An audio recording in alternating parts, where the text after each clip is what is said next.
hide and seek. It's a pretty innocent game that kids play all the time. But after a couple in their early 40s share half a bottle of wine, the night takes a very sinister turn. This is the story of the Suitcase killer Sarah Boone and the murder of George Torres. I'm going to start today with a question. When was the last time you played hide and seek? As an adult, you don't seem to do it as much as you would as a kid. Well, I'm actually assuming a lot of your lifestyle. I'm not sure. Maybe you do play all the time. The rules are pretty simple. Someone hides, someone seeks. But the most important part of the game is to know and understand that you do not help the person hide, because that would ruin the game and make the game a very, very short experience. It's a simple game that most kids play, but for Sarah Boone, she claimed that she and her boyfriend played after sharing just half a bottle of wine. Now, look, I've got a wine right now. Half a bottle between two people, it's not that much. And I don't know if I'm just admitting something about myself here, but I don't think that is a hell of a lot. Before we get into the night of the crime itself, I thought it would be good to talk a little bit about Sarah Boone, a woman who went through 8 different public defenders before her trial even began. And of course, she got the name the Prison Karen. The actual, one of the public defendants actually said, "Karen is taxing every fibre of our bodies." Sarah Boone described herself as a wonderful partner, terrific friend, and the very best mother to her son, Lucas. She claimed that when in school, she received straight A's and was a success at everything she put her mind to. I'd like to say that's like me, but, it's absolutely not. After later events unfolded, many people who knew Sarah actually said that this description of herself was, in fact, laughable. Sarah got married? Don't know what happened just there.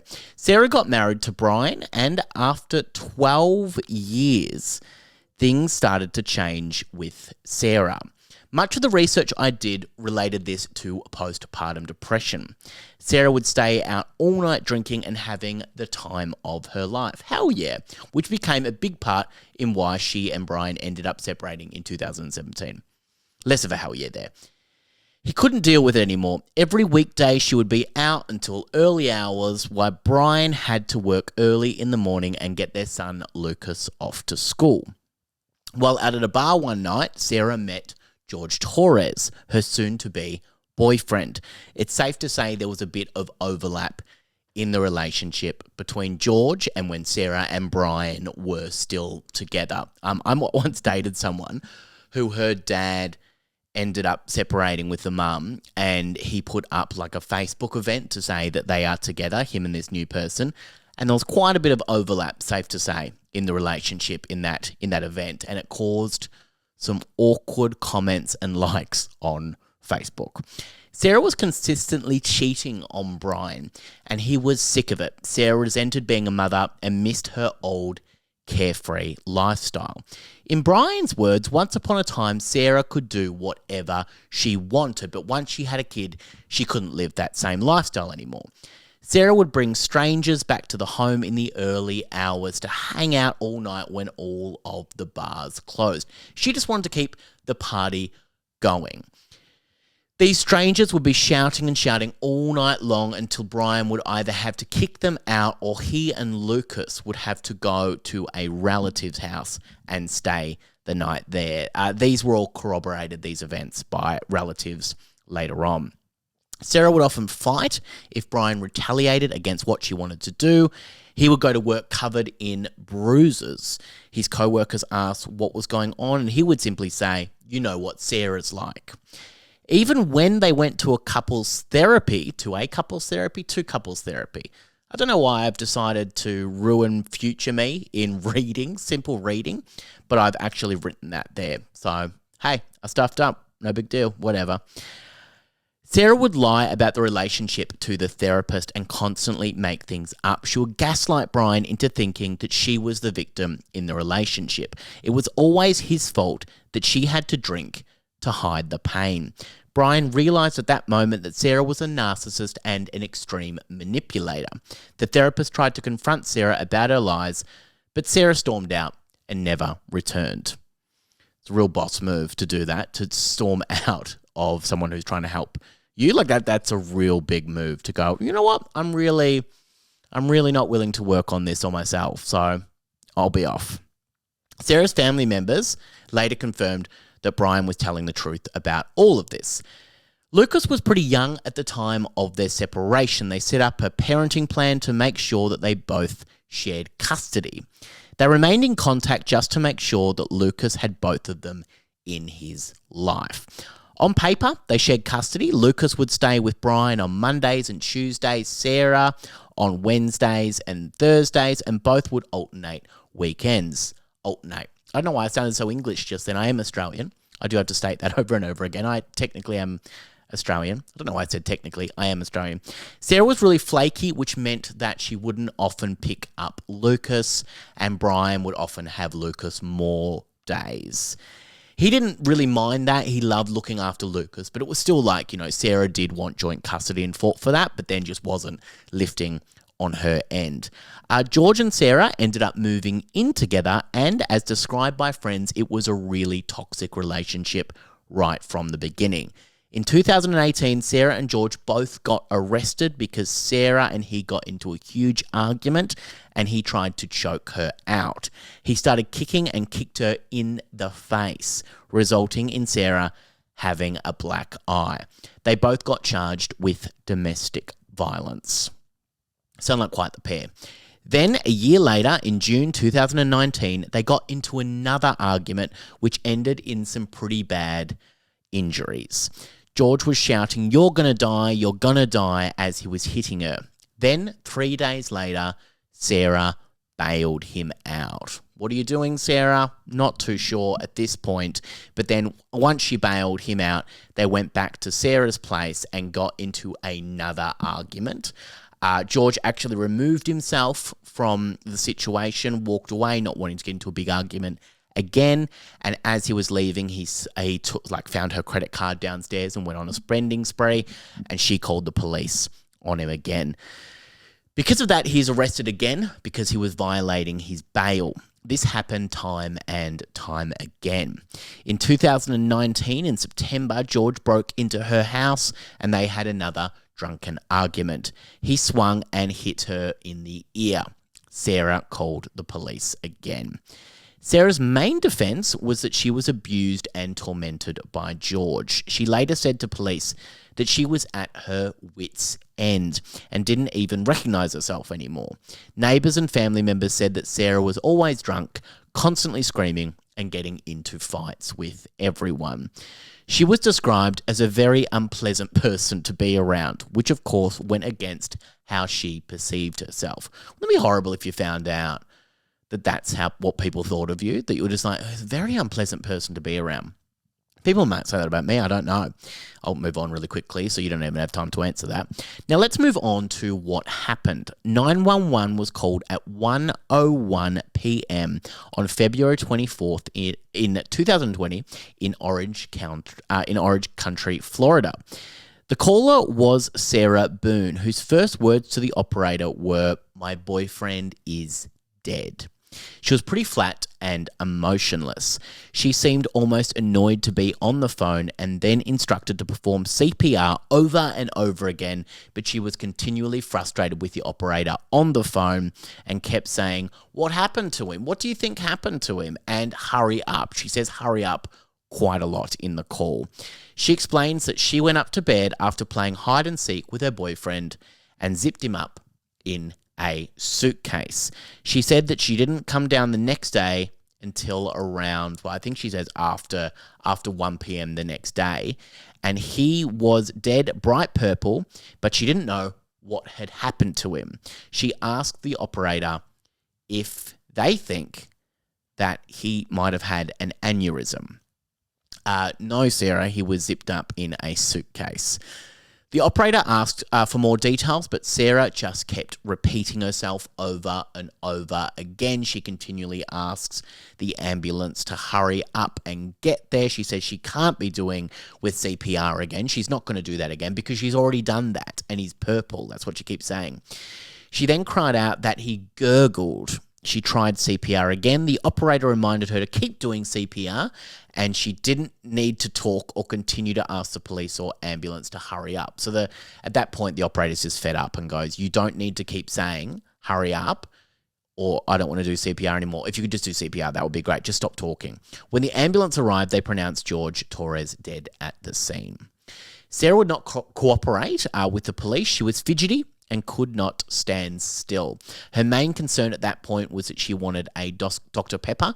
She was very thirsty at that point and needed to quench her thirst with a Dr. Pepper, and also that she wanted a cigarette. And look, the person who's there, the first person on the scene there, the officer, keeps going, no, we just need to talk. You can't go into the house. That's a crime scene. And she doesn't really understand that. She keeps getting agitated. And then Sarah asks, look, I want to go around the back and get my cigarette. And they're like, no, you can't do that. Sarah then wants to tell the property owner what's happened. They might be concerned that there's so many police cars around. And this was before the officer could even introduce who they were. So it's a really odd moment, and it's really interesting footage if you want to watch it. It's very, very strange. Sarah then started drinking water straight from the tap outside and asked if, again, she could walk around to the back patio and have a cigarette. Also on the scene was Brian Boone, Sarah's ex-husband, who was the first person Sarah even called before the police. The story that Sarah continually told police was what she and her boyfriend, George, and they were both 42 years old, were drinking. Sarah later told police that they only had half a bottle of wine and that they were playing games that night. The police later confirmed that she had quite a bit more than half a bottle shared with her ex-boyfriend. Then decided to play hide and seek after this. George, being a very slight person, weighing around 48 kilograms, was enjoying the game, and they decided to see if George could fit in the suitcase. They both thought it would be a hilarious game to play. I don't know if you've ever played hide and seek, but that's not how you play hide and seek. She kept calling it hide and seek for some reason. No one's really sure why she kept calling it hide and seek. You never help the person hide who you're playing with. It just seems like such an odd way to play the game. She zipped it up, forgot that he was even in the suitcase, and went upstairs to bed, where half an hour later she says that she fell asleep, assuming George would make his way out of the suitcase and join her in bed. She had left a small gap so he could unzip himself. That was about 2 fingers worth, that, pardon Vicar. She thought that he was enjoying himself in there, which I don't know about that. You don't just see someone in a suitcase and go, oh, they've got a tiny bit for air. They look like they're enjoying themselves. This is a fun game, this hide and seek game, after all. When Sarah woke up the next morning, she realised that George was not in bed with her and went down to look for him. That's when she realised that he had been in the suitcase all night long and had actually suffocated and died in there. Now, I have written here all about the game hide and seek, so I've already said this. It's just great that I look down and I agree with my past self in writing this. I actually agree with everything that I've said. That's just great to know. Sarah called 911 at 1:01 p.m. after calling her ex-husband and was extremely distressed on the phone. She explained her series of events and continually asked the question, what do you think happened? What happened? After explaining that she zipped him up in a suitcase and fell asleep. Sarah stated that she had left the suitcase with at least 2 fingers. I'm just going over the same facts that I've already read. Like I said before, I agree with what I've written in the facts that I've written so far. She also said that he could get out himself if he wanted to have sex with her. I'd like to walk you through the timeline a little more here. At about 11:30 a.m., her ex-husband was trying to call her to wake her up. Sarah was meant to look after Lucas that day, and he wanted to wake her up to make sure that she didn't miss picking him up. Some days Sarah didn't want to take him at all, but in their arrangement was meant to have him 2 to 3 days per week. Brian makes another call at 12:25 a.m., but she doesn't wake up. Brian makes another call at 12:25 p.m., but she doesn't wake up until 12:49 p.m. This is when she can't find George anywhere. She realizes that he's still in the suitcase at around 1 p.m. She explained to police that she thought it was funny if she had left him in there for a little bit to make him squirm, but then when she went up, she just fell asleep straight away. She'd had a big day. Police determined pretty quickly that George had died most likely 11 or more hours before. When police arrived on the scene, Sarah made a comment that she didn't want George's family to come over because they would kill her. They didn't like her anyway and would not believe that it was an accident. Imagine if that was your first concern. Like your boyfriend or ex-boyfriend is dead and you're saying, God, tell you what I don't need right now. Someone to assume I did this. Terrible thing to say. Like that just makes you look like the most suspicious person in the world. During the autopsy, a few questions were raised. George had scratches all over him, a black eye, and he looked like he had been beaten. He died of positional asphyxiation. He died from being in a weird tight position for a period of time and losing air. He had multiple bruises and cuts on his head. So where did those come from? Did they happen before he was zipped up or after? How did he have all of these before he got into the suitcase? Sarah continually said they were both having fun and a great night playing games and thought it would be funny if he got into the suitcase. Brian told police, this is Sarah's ex-husband, on the phone, that she told him the same story. And then he told her that she had to call the police instead of calling him. She then went out and had a cigarette. She was not giving George CPR. Instead, she was having a cigarette and drinking a Dr. Pepper. This podcast today is not sponsored by Dr. Pepper, but Sarah does talk about Dr. Pepper quite a lot. We don't have Dr. Pepper really in Australia. I don't think we have any qualified doctor soft drinks over here. Sarah told police that they were welcome to take anything they wanted, the police. They could take her phone, whatever they needed, anything they needed to collect to prove her innocence. Police asked what position George was in when the suitcase was zipped up. She explained that he was in the fetal position. They noted that Sarah seemed annoyed that she was involved in any of this. They just kind of wanted, well, she just wanted them to just take the body and be done with it and she could go back to living her life. The timing of the 911 call itself is really, really strange. So she would have slept for about 12 hours. That's what they think at this time. If she fell asleep, if her story is correct, at 12:30 p.m. and then woke up spending an hour on her laptop in bed and then called the police at 1:01 p.m. I think she was insinuating that she kind of blacked out and didn't remember what happened the night before until she went downstairs. But she also said that she had half a bottle of wine, shared half a bottle of wine. So that doesn't really make sense either. You wouldn't really black out from that. Just speaking from experience, you wouldn't really black out then and then kind of forget everything. Investigators had wondered if perhaps she had covered something up. It seemed all a very long time between going to bed and the emergency call. They also noted that Sarah seemed quite hesitant to do CPR at all when talking to the operator on the phone and didn't flip him over onto his back until halfway through the call, which would have made it impossible to do CPR in the first place. You don't do it pressing into someone's back. The gurgling sound heard only occurs when someone is moved after death, which is suggested that she moved him during the call. She kind of screams out when there's this gurgling sound and she doesn't know what to do. She kind of freaks out. How did Sarah pass out when she only had half a bottle of wine? Again, I'm agreeing with myself a little bit later. Also not remembering much about the night before. Police also found a baseball bat that they were unsure if it was an instrument used in the injuries. At the time of George's death, Sarah had a restraining order on him, which meant that he shouldn't have been there in the first place. Neighbours stepped forward saying that they heard fighting the night before and someone falling down the stairs. Police were then able to find more evidence. Remember the phone that Sarah gave up? Well, she actually had filmed videos on her phone. That's right, videos of the events themselves. These videos were discovered, and she is saying, as he is struggling, he is gasping, he is asking for help while he's in the suitcase. And Sarah is laughing. She's sitting on the couch and she's saying, yeah, that's what you do when you choke me. He keeps calling out. She says, this is what you've done for me. She says, fuck you, and laughs and laughs and laughs over and over again.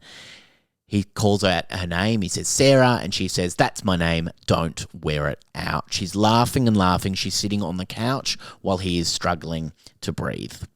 She was not helping and was laughing at him the entire time, and she also sounds extremely intoxicated. She stays there for a really long time while he is calling out. There's another video that shows that the suitcase had been flipped at some point. Did Sarah drag him in the suitcase, trying to hurt him? Maybe she took him up and down the stairs. It was enough to see her arrested and charged with George's murder. She had willingly handed her phone to police, having completely forgotten that she had taken the videos in the first place. Both of these videos are about 2 minutes in total. Sarah showed no concern in either video for George absolutely struggling for air. The police had found the entire story was a lie. Detectives would then try and get Sarah to admit to what she had done. There was a strong belief that if they began talking to her, that she would further incriminate herself. Any statements could be used at trial, which would rule out a self-defense plea or any plea of insanity.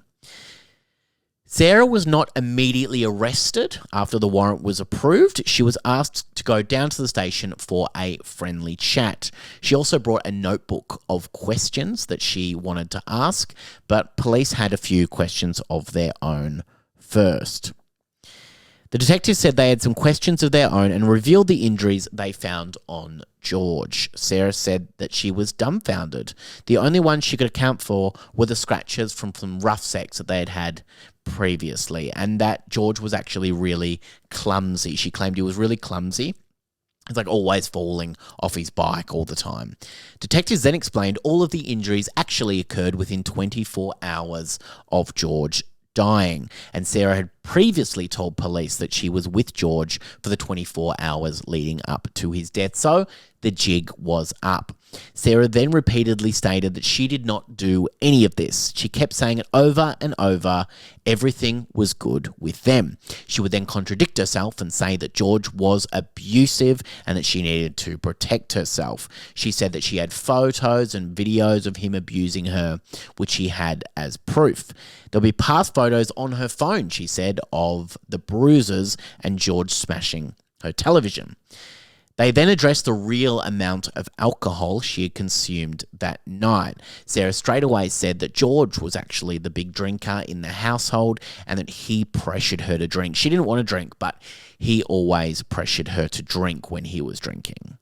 Sarah was very concerned with what police were thinking of her at the time. She wanted them to like her and told a story about her once graciously bailing George out of prison. And that, a lot of people had told Sarah in the past that she was in fact good for George and a good influence on his life. Sarah was only talking about herself. Detectives continually had to interrupt Sarah, her long-winded stories, and say, what does this have to do with what happened on Sunday night? Sarah didn't have an answer for this, so after a long discussion, they asked if she remembered taking any videos on Sunday night. Now, then they decided to play on a laptop the videos that she had taken on her phone, their real smoking gun moment. You could imagine in that room they were very excited to actually reveal these videos as evidence, but of course the laptop then cut out and another detective had to go and get another charger and plug it back in. But Sarah said that she didn't want to watch any of the other videos at that point. Detectives told her that she had lied to them the entire time. Sarah said, guys, this is killing me right now. She said it was not intentional. It was not malicious. An hour and a half later, she had tried to explain the video away, saying that she and George were playing, but nothing more sinister. It was just a terrible accident. She said that her life would be ruined if they didn't stop assuming things about Sunday night and about her. Sarah also said to the officer at one point, "Don't you know who I am? I'm a straight-A student." Sarah was charged with second-degree murder. It should have been a quick trial, but Sarah, of course, made things very, very difficult, later getting the name in prison, the Prison Karen. Sarah pleaded not guilty with the help of 8 separate public defenders. She quickly gained a reputation as a deeply unpleasant client to work with. She was rude and highly dismissive of all of the advice. Sarah believed she knew more about the legal process than her defenders did. She was trying to obtain pre-trial release so she could actually be at home before the trial. This was not even considered. Sarah tried and tried again, calling up to 10 times a day to get her out. She was convinced that she would get out of it. When Sarah finally agreed to talk about her case, she didn't seem to understand what information was relevant or not. She just kept talking and talking and talking, and the judge kept having to steer her on the right path yet again. She became fixated on seeking medical records that would clear her name. None of these medical records could be located. Sarah also insisted that she should be present at every stage of the trial, even just housekeeping. She wanted to be there for everything. She would ask the judge questions that she could have easily asked any defense lawyer, and time again she said this would be much easier with a lawyer, to which the judge said, "I know, that's why we tried to get you 8 different lawyers." The public opinion of Sarah was not great. She wanted to publicly defend herself. The judge constantly had a scowl on his face, making it quite clear that he did not like Sarah. The public defenders explained how much they disliked their time with Sarah, saying her demands were unreasonable and, like I said before, testing every fibre of their beings. She would tell them all about her own knowledge of the legal system. She was obsessed with watching any coverage of herself and dismissing all of the lies that would harm her own public image. Sarah asked for another delay then to hire her own lawyer. The judge released a statement saying actions speak louder than words. Her actions and inability to work with court-appointed counsel are repeated over and over, allowing the defendant to hire her 8th appointed attorney, her 9th attorney overall, will only serve to delay the case further. The judge went on to state that he believes Sarah would not permit anyone to defend her in court. Sarah went on to defend herself. She complained that she was thoroughly confused by the process and the legal system in general. At one point, she submitted a 58 handwritten page letter to the judge with all of her frustrations. The judge gave Prison Karen access to all of the evidence so she could go through and start preparing her case, but did not allow her more time. After being overwhelmed, she decided that she did, in fact, need a lawyer. The judge then said, "I'm not allowing you any more time," so Sarah released an advertisement online to seek legal counsel. It read, "Inmate seeks attorney, ready for your close-up on national television?" How insane is that for someone who needs legal counsel for murder? The advertisement actually worked. A criminal defense attorney by the name of James Owens came through. He claimed he wanted to have her fair day in court. He would go on to claim that Sarah locked George in the suitcase for her own protection. It was the only thing she could do. She claimed that George was violent and was going to kill her. Sarah also requested that she could bring her own snacks to court. The judge denied her right to, as she called them, any yummy snacks. There would be no special conditions. Sarah also requested to have a professional makeup and hairstylist each morning, as she was getting a lot of media attention and wanted to look her best for when she eventually got out. James Owens somehow got Sarah a plea deal that would see her convicted for manslaughter if she took it.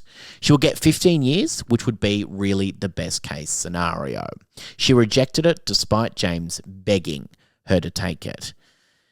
In October 2024, the trial started. The only thing she could do to avoid being killed was to, so this was the defense that George would kill her, so she had to basically lock him up in the suitcase. The prosecution stated that Sarah wanted revenge and pointed to the video evidence where she said, "This is for what you've done to me." Brian, her ex-husband, testified against her along with many of her close friends. Now, usually I imagine in a trial you go, "Oh my God, great, my ex-husband and friends are here. That's going to be great." And go, absolutely not. They all think you're very, very difficult and not like the way that you want portrayed. The trial lasted for 10 days. Sarah was found guilty. At her sentence hearing, Sarah addressed the court, telling everyone how awful the media, the county, and the judge was. A baller move. She chose to forgive everyone in the courtroom. She described George as her greatest lesson. Imagine murdering someone and calling them your greatest lesson. Psychotic, isn't it? It's just psychotic. She did not apologize for her actions, saying that his death was the greatest experience because she found Jesus as a result. She was sentenced to the maximum life in prison. James Owen stated that he would not further help Sarah in her pleas to get her conviction overturned. She was the most difficult client he had ever worked with. That is the story of Sarah Boone. A very abridged version. There's lots online. You can go and check it out. Please subscribe to the channel. There are videos coming out every goddamn week. Goodbye.